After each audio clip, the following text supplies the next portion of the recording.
tell us your story. How did you end up living in a Roadtrek?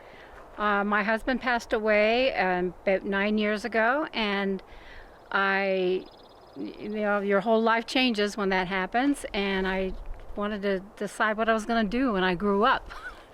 And so for about a year, I kind of did some research on different types of RVing, because it's something that we wanted to do and something I've always wanted to do because I love traveling.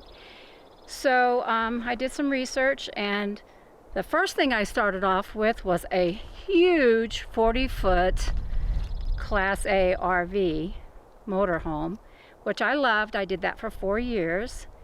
But then I was sitting in it one day and I said, I don't need all this space.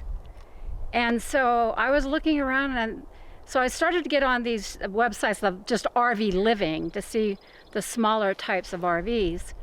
And then there was this one video called Living the Van Life with, I guess his name was Chad. And so I looked at that and I thought, he's in a van. That's like, it was like an awesome eye-opening thing for me. So then I started looking into van living and van life and van dwelling, and I saw all these people doing this, and I thought it was just really interesting. So I started looking for something that I thought would suit me, because if I sold the big RV, then I wanted to go right into something. So I just kept on looking, and I found this Class B that I really fell in love with. And I had them do a little bit of modification inside to make it a little bit more open. And I've been doing that for 3.5 years now, and I love it. I just love it. I don't ever want to own another sticks and bricks house. I just encourage anybody, especially a female, a woman, I'll be 65 this year, and who's afraid to do, I wasn't afraid to do it, but anybody who thinks that they're afraid to do this, it's wonderful. I'm a little surprised you weren't afraid, because most women are. They just think, oh, it's going to be horrible things out there. No, I'm kind of a little bit of an adventurous. I will do things. I'll say, I want to do that, and then I'll just go do it. But, and I've traveled, I have traveled a lot, but I was not afraid. I think everybody around me was afraid. Even when I got the big 40-foot RV, everybody thought I had lost my mind. And my children were concerned, and my friends thought I was a little nuts. They thought I'd gone a little bit off the deep end after my husband had passed away. That, what are you doing? But I loved it, and I love being out in the middle of nowhere. And no, I just wasn't afraid. So do you mostly stay in campgrounds or boondocks? I have been, because of family situations, and I have a granddaughter that I babysit. I didn't want to be in Phoenix, but and I still wanted a full time. So I do annual lease at an RV park preserve, and so I do that. But I'm gone a lot. But that's just my home base. It's very inexpensive for me. It's someplace I know that I can come home and kind of get away from everything, but I still adventure out. I just love, traveling. So. You got them itchy feet. Yes, I do. Yes, I do. Well, and because you run into a lot of problems, well, it's not a problem, it's one of the joys that many women are your age do, that they have grandchildren and children, and they're torn between their bond between the children, the grandchildren, right, and their own wanderlust. Right. So you found a really good balance. I really have. And my kids are awesome. I have 3 daughters, and they're awesome about not, I just do what I want to do, and they're very supportive. So I don't have any kind of negative, response. They were concerned, and they still check up on me. It's like, I went someplace that for a whole week that there was no cell phone coverage, and they didn't know that was going to happen. And when I finally checked in, it was like, that is just not acceptable. So they do want me to check in and want to kind of know where I am and what road I'm off of and stuff like that. So they want to know what's happening. So, but they're very, very supportive. In fact, one of my daughters really kind of wants to eventually do that. She thinks it's really cool. She's seeing the light. Yes, she really, really kind of wants to do it. So. And she sees how happy it makes you. Oh, I'm happy. I'm really, really happy. It's a wonderful thing. You know, people should just, we all have a little bit of wanderlust in us. We all have a little bit of adventure in there. And I just think people should, even if they don't want to do it forever, just test it out. I think and then coming to the things like the RTRs, that was a wonderful blessing. I mean, there's just so many, everybody's open, they're kind, they're respectful. And I think that has a lot to do with you, you know, because it's who's organizing things that kind of trickles down. And so you never plan to live in, or you hope never to live in a stick and brick house again? Never, ever, ever. Well, some people are going to say, oh, it's so tiny though. How could you possibly live in there? It's 78 square feet, but it has everything I need. It has a shower, it has a toilet, it has enough space for me. It has I sit in the front, I have my seat turned around as a lounger during the day, and that's usually kind of where my activity is, or outside. And then I have my bed in the back. It can turn into a sofa, but it's not a comfortable sofa. So I just made it into a bed, and it's very comfortable. And I even have a routine, a 30-minute routine of exercise that I can do in there without any problem at all. If it's raining, because there are times when it rains a couple days in a row and you can't get out and do anything. So I have a whole routine with that. And you started, like a lot of people, you thought, I have to have a big place. You started with a 40-foot Right, I did. RV, and that was too big apparently, because you're now in the Roadtrek. Right, it was too big because, number one, you couldn't get into some of the parks, like even some of the, you know, the state parks and stuff. You can't get into, you know, to even park the thing. So it's 37 feet for most of them, so you can't even get in with a 40-foot. And I got it, that I kind of stepped down that way because, again, kids, and being able, because it slept 10. So you know, they could come up on the weekends, or we could go, you know, and do things. And so that, you know, and then we really weren't doing that much in that. So, and then like I said, I just sat there and I thought, I don't need all this space. And even in this, once I got it organized to where I want it, I still have space. So I don't even need that much space in here. So it's amazing and freeing what you don't need. Right. It's just totally freeing. Yeah. And I feel safe. That's the thing. We were talking, and in our little group the other day, and I feel safe in this vehicle. I feel safer in this than I do a house. Because if I need to, I can pick up and leave and go somewhere. If someone would be trying to get into my house, I don't have anywhere to go. Yeah. So I feel very comfortable, very safe. If you're in a house, you call the police and wait. Yeah. And hope they make it in time. Exactly. Here, you can get in the front seat, turn the key, and drive away. Off I go. Off you go. Or if you don't like something, or if you're bored, which I never get bored, there's just, I don't know. You have to tell me to shut up. I just love it so much. I do. I really love it so much. Okay. And people should not be afraid. No one. I don't care. Male, female. Don't let anybody intimidate you, talk you out of it. And if they're afraid, because that's what they're trying to do. They're afraid, so they're making you afraid. So don't let them do that to you. If you have to just start even like a little bit and go a little bit here and a little bit there until you feel like you can handle it. Or, you know, just go cold turkey, just do it. Right. There are a lot of people who watch these videos are thinking about doing it, and so your advice would be maybe just take trips in your car, or whatever you have now. Just take a trip, see what's big. And you don't need this. That's the whole thing. If I didn't run into your website until I had this for 2 years.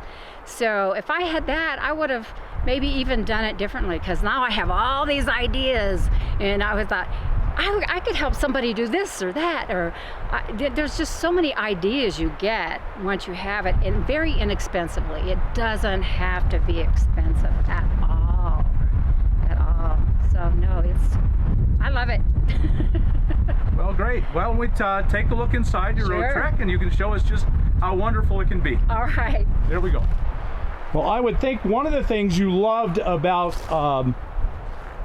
the Roadtrek as opposed to your 40-footer was how drivable it is. Oh, this is so drivable. It has plenty of power. I get great gas mileage, just easily handled. Park it in a parking space anywhere. Yeah. And so what kind of gas mileage are you getting? I'm getting around 18 mostly, but I've gotten 22. Depends on the wind. Between 18 and 22. That is phenomenal. I get really good gas mileage. Well, it's a Chevy, based on the Chevy Express. It's a 2500 Express. And they just have turned into an exceptional van. It's a workhorse. I mean, it's just, you know, it does well going up and down mountains. It's great. Yeah. Yeah. Whereas with a 40-footer, just to drive it around town, through the freeways, up and down mountain hills. Nah. Nightmare. Yeah. So for a single person, you would recommend a Class B.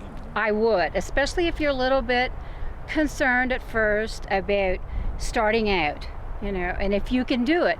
And there's a lot of, look on these Craigslists and different ads and stuff. You can find these, the older ones, at a really good price. There's people that buy them and then use them,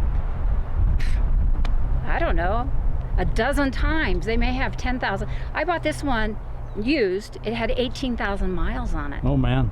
18,000 miles. It's not even broken in, really. No. And I was looking at one for my children that was a 97 that only had 37,000 miles on it. It was beautiful. They do hold their value. Yes, they do. So they are fairly expensive, low mile used. Yeah. But you get what you pay for. Yeah. But you can get them. Another gentleman had another Roadtrek that had 94,000 miles on it, which is, you still have a lot of use out of that. You do. He only paid I think he said 12,000 for it, which is not that much when you have all of this. So you can just look around. 12,000 for a complete home is not bad. No. And these, if it's an Express, they're easily good for 200,000 miles. Oh, easily. Yeah. Easily. So yeah, I'm very comfortable with what I have. Well, why don't we look inside? Sure. I'll get over here and take a shot. I'll go ahead and go on in. And this is the Roadtrek 170 Versatile. So this isn't a big one. The big ones are 19 and 20. Is that right? They go up. They're between 19 and 22. I think some of them are being built larger now. But I wanted the smallest one because I wanted the good gas mileage. I wanted the power. I didn't care. I didn't need a big space, so this was perfect for me. So I love it. I wouldn't get a bigger one personally for me. So, as a single person. As a single person. Right. So this is remarkably homey looking to me. Yes. It's my home. So I want it to be how I want it to be, not what anybody else thinks it should be. This is what I like at this time, and I just took stuff from the stuff that I had in my own home, and I just made it smaller. It's micro living, which I love. Right. So it's, I'm a vegetarian, so I, decided I use a lot of vegetables and fruits, so I, did a rack system so that I could get, use that. I've got a great fridge. It works very well. It's beautiful. Yeah. I mean, it's not just something you tolerate. This is a beautiful kitchen. And then, it's got a burner. I don't use the burner too much, but it's nice. But I might use it once a week to steam up some potatoes or some vegetables or something, because I eat mostly raw. But it works well. I had them it did have what they call an armoire right here where this cabinet, where this bank of drawers is. I had them take that out, my RV guy, and build these drawers. Oh, those and are he did a ideal. beautiful job matching it. And then it does have a pop-up part here, for another extension of the granite right here for the counter space. But I found it was so heavy that even pulling it up and down was starting to pull it out. So I went ahead and just bought a little bank of drawers here and put another cutting board. So I still have about 6 feet of space, and it opened it up tremendously. So if you like to cook, this is ideal. You're not suffering here at all for lack of space. I am not. And I'm the one that usually has the stuff, the entertaining stuff. I've got the bowls, I've got the tools, I've got and I have plenty of that if I ever really needed to adjust myself, I could get rid of almost half of the stuff I have, because it's just stuff for like partying and entertaining, and because that's what I did, you know. So it's got plenty of room, it's got plenty of space. A lot of cabinets, yeah. Yeah. And so there was a microwave here, and I took that out, and just because I have a lot of you know, blender and some other stuff that I use all the time, and I didn't use the microwave because I don't cook that much. So, and then in here is this is the bathroom. Good, go on. And this is the bathroom and the showers right here, and there's also a little tiny closet here as well. So I don't need anything more than that. And do you use the shower? I do. You do? The shower comes out here, right here. Oh, I see. Yeah. So do that again. Yeah, I wasn't. It comes out, the shower curtain comes out right here. This door opens and goes all the way that way. And then the shower nozzle is right here. And there's a little place underneath the rug there. It's a drain. And this is all fiberglass. I just remove the rugs, which is very easy to do. And then you shower. Now, when I'm boondocking, I don't use the shower as much because obviously it uses the water. Right. So, but when I'm hooked up to water, it's very easy to use. And so it's your toilet otherwise. Yes. And then I and it's not tiny or too cramped, or no, you think it's fine? Yeah, it's totally fine. I took out the regular toilet and put in a Nature's Head. That's right. Composting toilet. Right. So you're not dumping black tanks. I'm not, and it works really, really well. Really, it's much better than having that toilet in there, because the toilets smell. I don't care how good your rig is. I don't care how expensive it is. It's always a problem. And with this, it works beautifully. It works really, really well. Now, a lot of people hear the price. It's $1,000, and they say that's just crazy. It's worth it. There are people that have, made their own. But I just because I do have a small space, this is all totally self-contained. It's easy for me to just pull it in and pull it out and get in, just dump it. The way this one is set up, if you do it right, it's when you take the lid off of the solid container, it looks like potting soil. It smells like potting soil. So there's really no odor at all. So it was probably the best expenditure that I did. Really, you have no regrets? None at all. Mm-hmm. So the thing with it is it's only good usually for one or two people. My children do camp with me sometimes, and they will have the tent, and then 3 of us can actually sleep very comfortably in here. But they do use the bathroom, so I've kind of devised another system with the plastic bags like you do, and they can still use that without using the composting part of it. So that ends up working really well. So for a large group, it overwhelms it. It overwhelms it, definitely. And so it's not in there long enough to break down. No. No. So it just becomes, you keep piling poo up in there. Yeah. Which isn't, nobody wants that. It makes it more difficult to dump. Right. So no, you don't really want to do that, because you do need a chance for it, like you said, to break down. So no, I wouldn't recommend it for more than 1 or 2 people. So you put a plastic bag in it, and it becomes $1,000 5-gallon bucket. Yes, it does. Oh boy. Yes, it does. But it's very handy when you have, like I said, a lot of people. But then after that's done, then I just go back to the way I'm using it. And again, you only have to dump it a bit once a month, so that works out. It works out very well. Really, it works out well. Good. So, and to me, it would be worth it almost to never have to dump. And the whole black tank, no, I just hate all that. I had that removed. I just had it removed. Just gone. Because, yes. No. Didn't need it. And I only understand. have the grate, and I use all natural products. So. Well, I see you have a air conditioner behind you, so you must have a generator. I have a generator, and this AC works really well. In fact, if I turn it on, I have to get a sweatshirt on and a blanket. It's so cold in here. Really? So yeah, I don't even. I always like to be somewhere that I can, if I have to use it, which I don't often, unless I'm down kind of in Phoenix, or because I do stay in the Arizona area mostly, just because of family. So at night I turn it off, and I just open up the windows, and it's beautiful. Well, if you've already got it cooled down during the day. Yes. So that's the important and up part. here I have the only reason I've used it at all is if I turn my generator on, it has to have something to draw, and so I do that to exercise the generator. Exactly. And that's when I'm like I might be charging up my iPad or something like that. But even at night I don't use even the lights that much. I use Ryobi. Yeah, My favorite. I'm a big fan of those things. I love Ryobi. I've got everything Ryobi. I use this and put like a scarf, like a silk scarf over, so it just looks like a nice little ambient light. And then I have the fans that I use. Oh yeah, the Ryobi fans. I've got that exact fan. I love this one. This one's nice because it's dual. I don't know if yours is or not. Yeah, it's exactly the same. Yeah, it's got, you can either plug it in electrically or you can use the battery. So I use that if it really needs, if the wind isn't blowing outside and it's not circulating, I'll use that. And that'll last 2 or 3 days with the battery I have. I have the biggest, the highest amp battery. Me too. But they work really well. I'm very pleased with my setup. Yes, yeah. Yes. So I've got those. I've got the fans. And of course, the Fantastic fan is fantastic.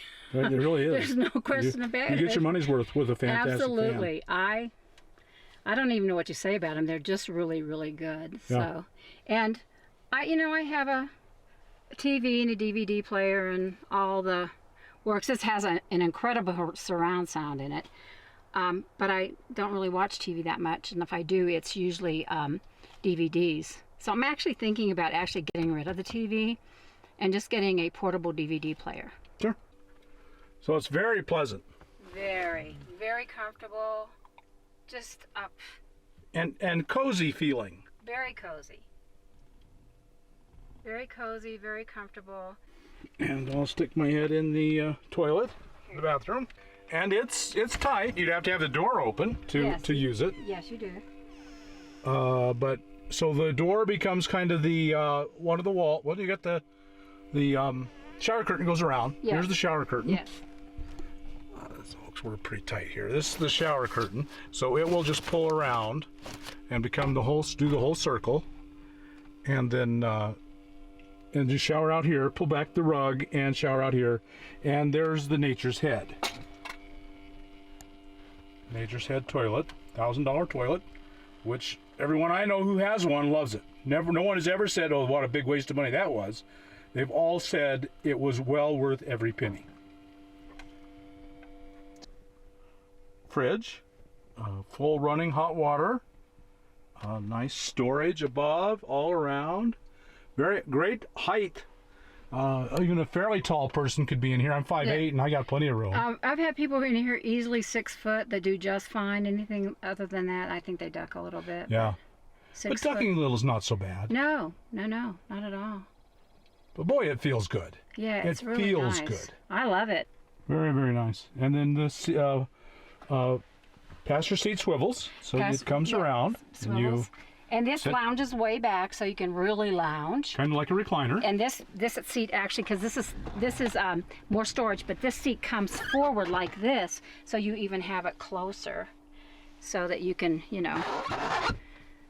And this makes a bed as well. Oh, really? Got something lays between them. Yep. So it makes a bed easily. And when I have family here, this is where I sleep because I'm the shortest. and it's very comfortable. Very, very comfortable. Well, if you can adapt to the smaller space, yes, you give up a little. Yes. But you get so much. You get 18 to 22 miles to the gallon. I don't feel like I've sacrificed. No. That's the thing. I don't feel like I've sacrificed anything. Right. I still, the big difference is instead of, if you really think about it, if everybody would analyze this, they use very little of their home. So very little of their home. So all I've done is condense the walking space. Well, it's a remarkable home. Thank you. It really is. I would be content to live here the rest of my life without hesitation. Well, thank you so much, Jude. I'm just really, really impressed. You've Thank you. really got a wonderful home. Thank you. I would be content for the rest of my life right here. It's lovely. I love it. I can see why. I love it. And it's not stark or sterile. No. I've been in a lot of RVs and I felt sterile. Yes. This Yes. feels like love. Yes. To me. I love, and it's because I love it so much. It's just something. All I say to people is, don't hesitate to do this. Just don't hesitate to follow your dream or your adventure or whatever it is you want to do. It's not worth living just a shuttle life. You're shuttling yourself from here to here to here to work to there's, I mean, we all do have to work and we all have, but find a way, because there's so many ways open to us now that even when I was doing my jobs weren't open to us. There's just so many ways now of being creative and being able to make a living that I encourage anybody, I don't care how old you are or how young you are, just to do it. It's awesome. That's all I can say. That kind of summarizes it right there. It's awesome. Well, thank you so much, Jude. I just really appreciate your sharing your home with us and your enthusiasm and your love for it. And we'll talk to you later. Thank you.